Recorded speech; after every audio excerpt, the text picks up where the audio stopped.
What made you write this book? I was returning from my second rehab, and I started to write, and I ended up sort of getting this feeling of, I was filling a void that I spent 15 years trying to fill with, drugs and money and sex and everything, and finally writing was filling that void.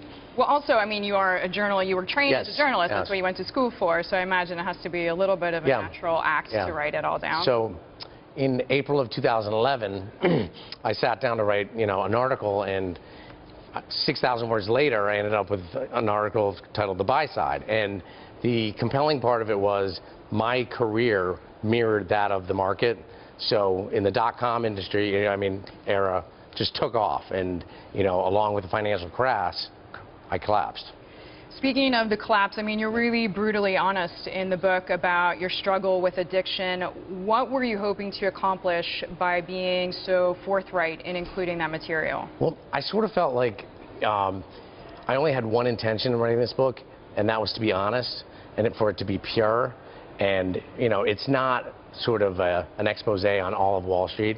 It's what happened to me. It's your story. Yes. And along the way, people get to see sort of a world they might not get to see typically.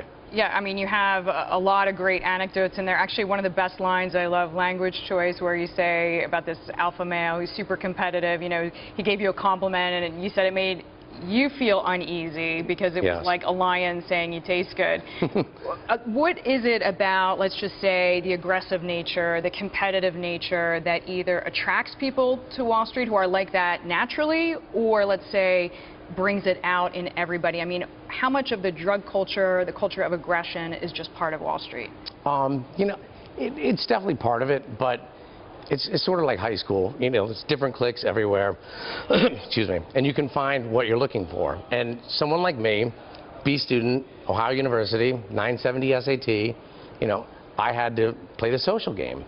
And, other people are the bully, and other people research. And so, you can find your area that you excel. You did achieve your goal, to be honest. I mean, it just based on what you alluded to there, saying you realized you were out-degreed, in some cases outsmarted or out-connected by others, and being the social ringmaster was the value that you felt you could provide for whatever firm you were working for. Yes.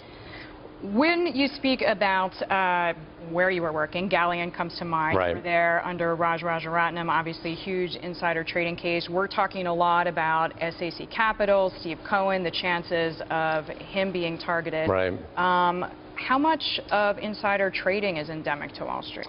I would say 10 years ago, it was very similar to the steroid era in baseball. So, here we are playing by what we thought were the Wall Street rules, and you just wanted to get an edge. And you didn't think you were Charlie Sheen dressed up as a janitor breaking into a law office. So it just sort of felt like, all right, well, there are no consequences to insider trading. We forgot about Milken, we forgot about Boesky.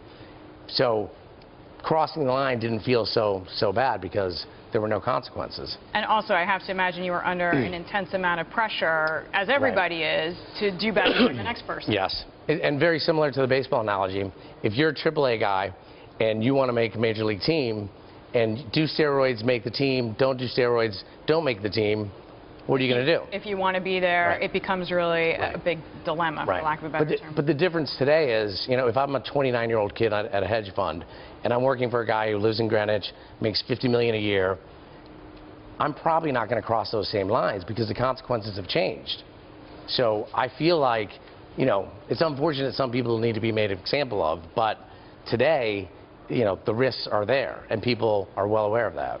Turney, what was the biggest surprise to you as you were working on the book? These are all your memories, so it's not like you were surprised by anything that you remembered necessarily, but just the process of there were a lot of cringeworthy moments while I was writing, and it was sort of sad to see the naive young kid from Maine, sort of what he turned into. And while it was painful to write, it was also very rewarding. So cathartic. Yeah, it was a phenomenal experience.